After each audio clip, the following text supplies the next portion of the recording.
أعوذ بالله من الشيطان الرجيم بسم الله الرحمن الرحيم لا إكراه في الدين قد تبين الرشد من الغي فمن يكفر بالطاغوت ويؤمن بالله فقد استمسك بالعروة الوثقى لا انفصام لها والله سميع عليم صدق الله العظيم.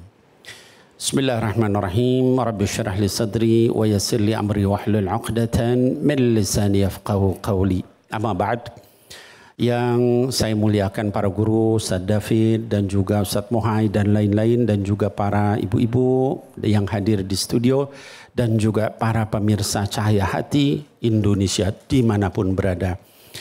Dari ayat yang tadi saya bacakan, yaitu surah Al-Baqarah, ya surah yang kedua ayat ke-256, Allah Subhanahu wa taala menyebutkan la ikraha fid din. Dari awal ayat ini sudah ditegaskan oleh Allah Subhanahu wa taala tidak ada paksaan, tidak boleh memaksa seseorang untuk memeluk agama tertentu, ya. Kata Allah la ikraha fid din. Kenapa? Qad tabayyana ar-rusydu minal ghayy.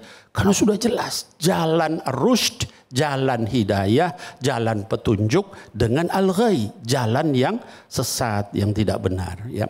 Maka famay yakfur bit taghut, barang siapa yang mengingkari taghut, wa yu'min billah, lalu dia beriman kepada Allah, faqad istamsaka bil urwatil wuthqa, dia sudah berpegang kepada tali yang sangat kuat, lan fisama laha. Kata lan di sini menunjukkan tidak akan pernah putus tali itu, ya. Wallahu samiun alim, Allah itu maha mendengar lagi maha mengetahui. Nah, pertama saya ingin sampaikan sebab nuzul dari ayat ini, sebab turunnya ayat, yaitu waktu itu ada seorang wanita, ya, yang dia trip di Madinah sebelum Islam. Dia punya anak, ibu-ibu sekalian, meninggal terus anaknya. Setiap lahir meninggal, setiap lahir meninggal. Terus dia kemudian bernazar, kalau saya punya anak, saya ingin masukkan ke dalam agama Yahudi. Karena di Madinah waktu itu berbatasan dengan Bani Nadir, Bani Qainuqa, yang orang-orang Yahudi Madinah. Kemudian datanglah Islam. Lalu ibu itu masuk Islam. Ketika masuk Islam, terus punya anak, selamat anaknya. Lalu dia ingat sama nazarnya. Oh, saya nih nazar kalau anak selamat mau dimasukin agama Yahudi. Lalu kemudian bertanya kepada Nabi Muhammad sallallahu alaihi wasallam, kata baginda Rasul sallallahu alaihi wasallam membacakan ayat ini, la ikraha fid din, enggak bisa dipaksakan dalam agama itu. Maka kemudian anaknya kemudian masuk ke dalam Islam. Nah, dari ayat ini kata Allah pertama, la ikraha fid din, tidak ada paksaan. Maka enggak boleh kita maksa orang masuk agama tertentu. Baik paksaan fisik, kalau lu nggak masuk Islam, gua pukul lo, ya, atau gua bunuh lo, nggak boleh, ya. Jadi macam-macam propaganda Islam itu dengan kekerasan nggak benar. Ya. Orang ayatnya juga bilang begitu, nggak boleh, ya. Atau bukan dengan fisik, dengan material, ya. Kemudian dikasih pengobatan, tapi kamu harus masuk agama saya, nggak boleh dalam Islam begitu, ya. Atau misalnya dengan cara berbagai cara, kasih pinjaman orang susah. Ya Bu, kasih pinjaman, kamu harus masuk agama saya. Kalau enggak, bayar utang. Ya, itu enggak boleh, ya. Nah, kemudian kata Allah, tapi itu adalah kalau kita mau milih agama. Kalau sudah masuk ke dalam satu agama, harus mengikuti aturan agama tersebut, ya kan? Kita masuk Islam nih. Ibu-ibu Islam semua insya Allah, ya. Ketika kita kemudian Islam, lalu kemudian saya nggak mau tuh mengikutin syariat Nabi Muhammad sallallahu alaihi wasallam. Boleh nggak begitu? Nggak boleh. Nggak boleh, itu ada aturannya kalau udah masuk. Saya masuk Islam, saya nggak mau melaksanakan hukum Al-Quran yang ini. Boleh nggak? Nggak boleh, ya. Sama seperti kita mau masuk sekolah, bebas nggak milih sekolah? Bebas kan? Kalau udah masuk harus taat nggak? Harus taat. Masuk pondok. Ya, bebas nggak milih pondok? Bebas, tapi kalau sudah masuk, ya harus sesuai. Nah, itu makna la ikraha fiddin. Jangan diartikan kalau kita udah masuk Islam, jangan paksa saya dong. Ya Anda nggak usah ikut Islam kalau nggak mau ikut aturan Islam, gitu ya. Nah kemudian kata Allah, qad tabayyana rusydu minal ghayy. Ya, sungguh sudah jelas antara kebenaran dengan kesesatan itu. Nah, tadi kita melihat ada saudara kita, ya, Mbak Natalia atau Mbak Khadijah yang masuk Islam. Kita melihat bagaimana perjalanan hidup beliau sehingga kemudian memeluk hidayah. Yaitu apa? Belajar, ngelihat. Awalnya dengar, azan itu ganggu, ya. Oh Islam itu perang dan seterusnya hal-hal seperti itu. Tapi setelah tabayyun, ya, ada tabyin, cari penjelasan ini gimana, benar nggak, ini apa sih di balik ini? Akhirnya kemudian tabayyana rusyd minal ghayy, ya, jelas yang benar dengan yang salah. Oh rupanya yang saya ikuti selama ini tuh kurang tepat, gitu ya. Ada yang lebih benar gitu. Tadi sampai beliau menjawab apa? Ini juga adalah apa namanya, saya nggak keluar dari agama saya malah membenarkan agama saya, yaitu adalah beriman hanya kepada Allah gitu ya, itu ya kata beliau. Nah jadi itu tabayun. Kalau dikatakan Islam itu disebarkan dengan pedang atau perang, itu tujuannya hanya satu dalam Islam, yaitu supaya tabayun yang benar dengan yang salah. Karena sistem itu membuat supaya yang benar itu jadi salah. Benar nggak Bu? Yeah. Kalau kita lihat film-film gimana kelompok Islam dalam film-film itu, film-film Barat misalnya, kalau sudah membajak pesawat apa? Islam. Wow, kejenggot ya, pakai sorban. Itu yang disebarkan. Makanya perlu tabayun sampai yang benar sama yang salahnya kelihatan. Misalnya contoh. Tadi saya sebutkan di Palestina. Akhirnya terbukti siapa yang bunuh anak kecil. Islam apa bukan? Bukan. Siapa yang bunuh perempuan? Islam apa bukan? Bukan. Yang ngancurin rumah sakit? Bukan. Semuanya adalah mereka, gitu ya, yang bikin film-film itu, gitu ya. Nah, perang dalam Islam itu membuka hijab. Sampai sekarang seluruh dunia tahu bahwa Islam itu nggak begitu. Buktinya di Palestina mereka jaga sandera. Pas dilepas sehat. Dari sono kalau dilepas cacat, sakit, kurus, nggak dikasih makan dan nggak sedikit yang meninggal lagi. Nggak sedikit yang meninggal kan itu. Nah itu tujuannya. Qad tabayyana rusydu minal ghayy. Lalu kata Allah, "Faman yakfur bit-taghut wa yu'min billah." Taghut itu dalam bahasa Arab berasal dari kata tughyan, artinya melampaui batas. Barang siapa yang menjauhi taghut, artinya sifat yang melampaui batas, wa yu'min billah, beriman kepada Allah, maka dia berpegang kepada tali yang sangat kuat. Agama Islam itu, ibu-ibu, bapak-bapak, anak-anakku sekalian yang sedang menonton, adalah tujuannya adalah untuk seperti itu, untuk menghindari dari melampaui batas. Kalau kita lihat aturan manusia itu pasti melampaui batas. Hubungan laki dengan perempuan dalam aturan manusia gimana? Nggak apa-apa, asal suka sama suka, betul. Ya. Tapi dalam Islam nggak boleh kecuali dengan pernikahan. Akibatnya aborsi, akibatnya kemudian broken home, kemudian single parent segala macam. Ya. Judi dalam Islam haram apa halal? Haram. Kalau aturan manusia? Boleh-boleh aja. Bahkan dikasih bantuan. Nah itu seperti itulah. Itu menunjukkan bagaimana Allah itu baik sama kita luar biasa. Ya. Kemudian kata Allah, "Fama yu'min yakfur bit-taghut wa yu'min billah." Kita mengingkari taghut atau selain Allah itu baru beriman kepada Allah. Sama seperti la ilaha illallah. Tolak dulu yang lain itu baru kita illallah kepada Allah. Setelah semuanya bersih dari syirik, baru kita bisa beriman dengan benar kepada Allah. Nah kemudian faqad istamsaka bil urwatil wuthqa, seolah-olah orang sudah berpegang kepada tali yang nggak bisa putus. Ya. Urwatil wuthqa itu juga dimaknai oleh para ulama adalah pohon besar yang sangat rindang, yang nggak mungkin roboh. Masya Allah. Maknanya itu begitu. Kamu sudah berteduh di situ, nggak mungkin kemudian kena hujan, kena segala macam, ya. Nah kemudian di akhir ayat itu kata Allah, wallahu sami'un alim. Kenapa sami'un alim? Karena orang yang yakfur bit-taghut itu dengan kata-kata, saya nggak suka dengan itu, nggak suka. Kemudian yu'min billah dengan hati, maka Allah mendengar kata-katanya. Lalu kemudian juga Allah memahami hati orang itu benar-benar beriman kepada Allah. Ayat itu dari awal sampai akhir adalah luar biasa. Dan kalau kita kaitkan dengan tadi Mbak Natalia tadi, saya terus terang mau nangis tadi itu ya.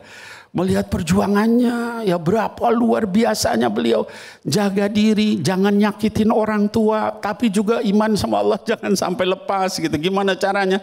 Oh, sementara kita yang sudah beriman ngaji, taklim 10 tahun masih juga enggak nutup aurat, masih juga kemudian ngomongin orang gitu ya. Nah, mudah-mudahan ini jadi inspirasi bagi kita semua bahwa kalau kita beriman kepada Allah tuh kita mengikuti aturannya. Kalau sudah di dalam Islam, jangan kemudian kita mengikuti aturan-aturan yang bertentangan dengan Al-Quran, dengan sunnah Sayyidina Muhammad sallallahu alaihi wasallam. Ya, saya kira mungkin itu yang penting kita ketahui. Wallahu a'lam. Baik, terima kasih banyak Habib. Sama-sama. Baik, agama itu bukan untuk dipermainkan, karena agama inilah yang jadi pegangan dalam hidup kita. Seperti kata Habib tadi, untuk selamat kita sampai di akhirat. Kalau orang Islam itu diajarkan kebahagiaan fid dunya wal akhirah. Yang mudah-mudahan dengan agama pegangan kita yang jelas, kita bisa mendapatkan kebahagiaan di dunia dan membawa kebahagiaan juga ke akhirat. Amin ya robbal alamin. Ya robbal alamin. Habis ini kita akan balik lagi. Jangan kemana-mana, tetap di sini di Cahaya Hati Indonesia.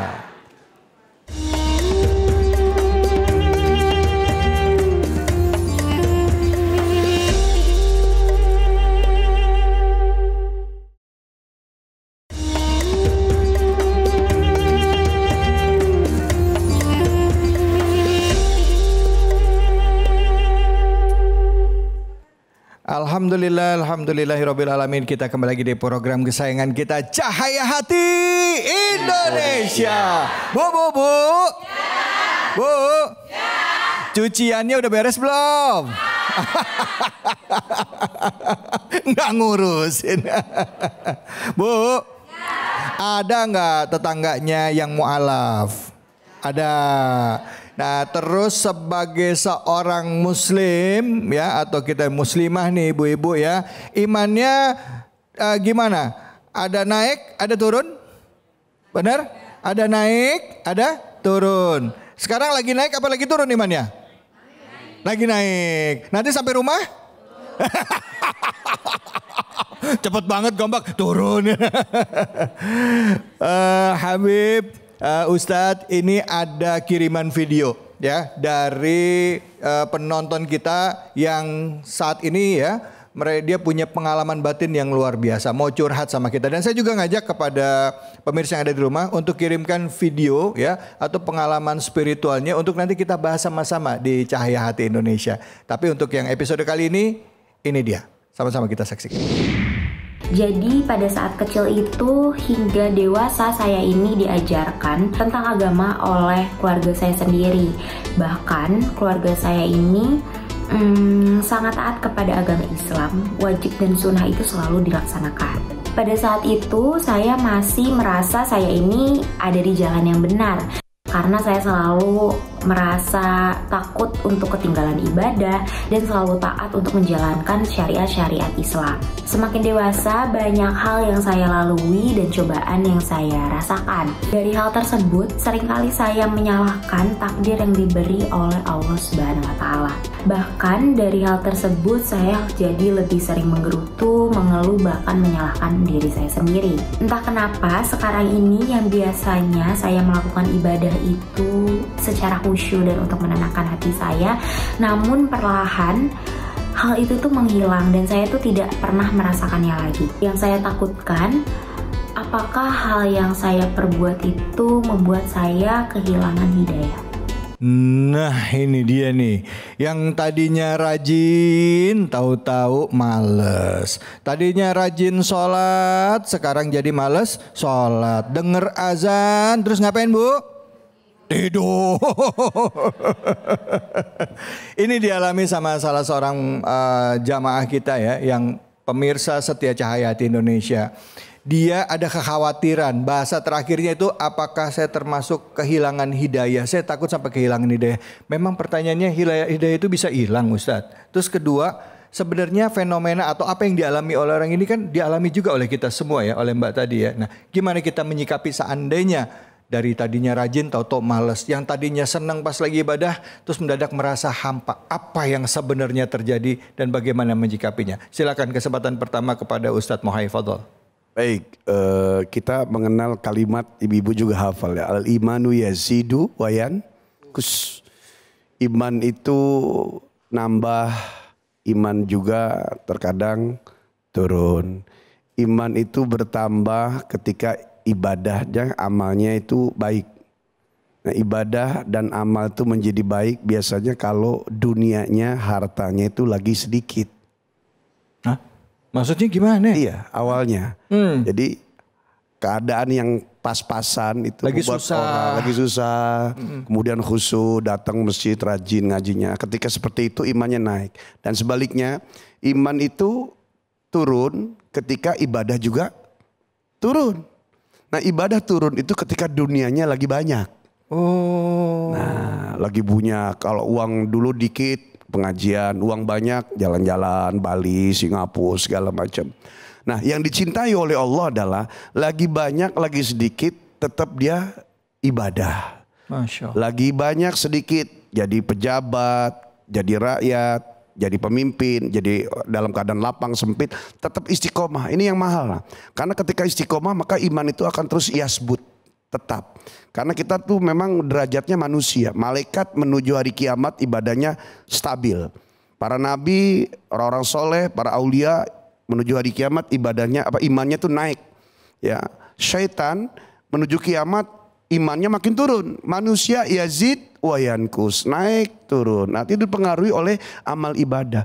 Amal ibadah juga dipengaruhi oleh harta. Maka kita dalam keadaan lapang atau sempit itu harusnya tetap ibadah. Yeah. Nah, karena apa? Kalau tidak dikawal dengan ibadah, jauh dari Allah, maka keadaan dunia itu akan mempengaruhi bagaimana kenikmatan dia dalam ibadah itu sendiri. Yeah. Gitu.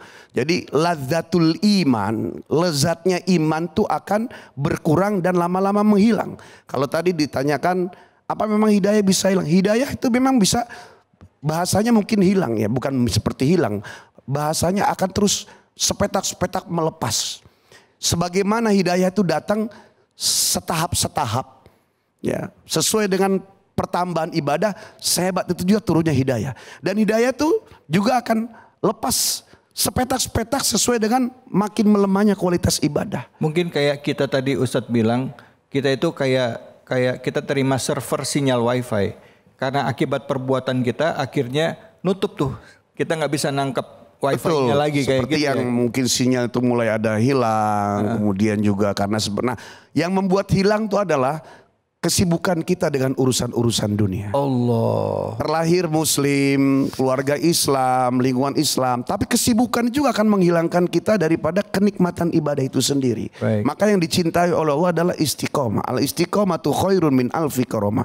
Bagaimanapun tetap dia ibadah. Ya, bagaimanapun. Kita kan suka gitu. Kalau mau ngaji hujan, ya ntar gede. Akhirnya berhenti ngaji. Giliran mau dangdutan hujan, ntar juga berhenti. Kan gitu. Betul. Nah, makanya terus ngaji aja, ngaji terus. Nanti iman itu akan dijaga. Ya, tidak terpengaruh. Makanya sholat minimal itu jangan sampai terlupakan. Sebab sholat itulah yang bisa mengontrol kita untuk tetap ditatap oleh Allah Subhanahu wa Ta'ala. Masya Allah. Jangan tinggalkan sholat karena sholat itu yang akan menyebabkan kita tetap ditatap oleh Allah Subhanahu wa Ta'ala. Silakan ya Habib, fadhol Habib Nabil. Baik, udah cukup banyak tadi disampaikan Ustaz Zuna Mohai. Saya hanya menambahkan, ya ada satu ayat di dalam Quran, surah Al-Ankabut ayat 1 dan 2. Alif Lam Mim Ahasiban nasa an yutraku an yaqulu amanna wa hum la yuftanun. Kata Allah Subhanahu wa Ta'ala, Alif Lam Mim, apakah manusia itu mengira dia akan dibiarkan mengucapkan amanu, saya sudah beriman, wahum la yuftanun, tapi belum diberikan ujian sama Allah Subhanahu wa Ta'ala. Jadi ketika kita hidup berislam itu harus memahami, ya. Tadi Ustadz Mohai sudah menyampaikan al-imanu yazid wa yanqus, ya. Ditambahkan oleh para ulama, yazidu bit ta'at wa yanqusu bil ma'asi. tambahnya iman itu gimana caranya? Yaitu dengan banyak-banyak melakukan taat. Ya, Beb, saya lagi kondisi iman menurun, tambah taatnya, zikirnya apa? Nanti akan berasa tuh ada sesuatu yang masuk ke dalam diri kita. Ya, kemudian yang kusnya hilangnya kenapa? Karena maksiat mata, maksiat telinga, maksiat mulut. Kalau kita biasain begitu, itu nanti turun khusyuknya, nangisnya, udah nggak bisa nangis lagi sama Allah, kering gitu. Kenapa? Hatinya kering. Mulai itu dari situ, ya. Jadi ala wahyal qalb, di dalam diri manusia itu ada satu daging yang kalau dia baik baik semua, kalau dia jelek jelek semua, gitu ya. Ada seorang imam tabi'in namanya Al-Imam Al-Hasan Al-Basri rahimahullah taala anhu, beliau katakan man 'arafa nafsah faqad 'arafa rabbah. Kalau di orang itu udah kenal sama dirinya, dia kenal sama Allah Subhanahu wa taala. Dan ketika dia sudah kenal sama Allah, apapun yang Allah takdirkan nggak ada urusan. Mau dikasih kemiskinan, dikasih kekayaan. Kata Sayyidina Umar ibn al-Khattab, saya nggak peduli hari ini Allah kasih cobaan atau kasih nikmat. Yang penting sampai ke tujuan, yaitu ridhonya Allah Subhanahu wa ta'ala. Bapak Ibu sekalian, kalau tadi dikatakan ada orang yang kemudian terus dia kurang, ya mungkin tadi udah jarang ke masjid, gitu ya, jarang ke majelis kalau perempuan, gitu ya, jarang ke majelis, teman-temannya juga orang yang ngomongin dunia, gitu kan, ya bagaimana nggak kering hatinya, gitu ya. Coba kita introspeksi, ya. Kalau begitu Beb, saya nggak boleh dong berteman dengan orang-orang. Berteman boleh, yang nggak boleh apa? Berteman akrab, ya. Kata baginda Rasul SAW, al-mar'u ma'adini khalili, falyandur ahadukum fi man yukhalil. Seorang itu kalau kamu mau lihat dia, lihat siapa teman akrabnya. Maka hati-hatilah kalian memilih teman akrab. Kita teman sama siapapun, ya, sama tukang minum, tukang zina, nggak apa-apa. Tapi teman akrab jangan. Ya karena kita itu tergantung teman ke bawah, ngomongin orang masa kita diem, ya. Kalau dia misalnya ngajak kita ke tempat maksiat, masa kita enggak? Namanya teman akrab, gitu ya. Jadi jaga itu semua, maka insya Allah kita dalam keadaan dikasih cobaan atau dikasih nikmat itu indah semuanya, gitu ya. Saya berikan satu contoh, saya itu diberikan ujian macam-macam. Udah operasi tulang leher, udah operasi usus buntu, udah apalagi kemarin 1 tahun kaki. Tapi sampai saya pada satu kesimpulan, Allah itu ingin ngasih tahu saya, kamu tuh nggak punya apa-apa. Kakimu itu aku yang ngasih sehat. Tengkorak lehermu itu aku yang ngasih. Kamu bisa bicara di depan orang, aku yang ngasih ilmu. Aku yang ngasih hidayah. Kamu gak punya apa-apa. Innalillah wa inna ilaihi. Kita ini adalah milik Allah. Nanti kembalinya sama Allah. Dengan itu kita gak merasa kita punya apa-apa. Ya, semua kebaikan dari Allah. Kita cuma punya dosa, minta ampun sama Allah. Wallahu a'lam bishawab. Begitu mungkin Ustaz David. Insyaallah, alhamdulillah. Terima kasih banyak Habib. Terima kasih banyak Ustaz Moha. Ya Allah. Betapa sering banget ya kita itu melupakan nikmat yang telah Allah berikan kepada kita. Kadang-kala yang kita lihat selalu kekurangannya. Dan begitu dikasih kelebihan oleh Allah, kita lupa. Kita lupa sama Allah, kita nggak taat. Sehingga akhirnya hati kita ini jadi kerasa hampa pada saat beribadah. Alhamdulillah jika kita masih bisa merasakan kehampaan dalam hati. Jadi kita masih diberikan kesempatan untuk bertobat kepada Allah. Hati dia mulai gersang pada saat beribadah, tidak ada, berarti hati-hati. Ada hal-hal maksiat atau hal-hal yang memang kita lakukan, buru-buru bertobat. Semoga Allah memberikan kesempatan bagi kita dan kita masih diberikan kesempatan mendapatkan ridhonya Allah Subhanahu wa taala. Terima kasih banyak guruku. Kita dapat pencerahan hari ini. Jangan kemana-mana, kita akan kembali, kita tetap di Cahaya Hati Indonesia.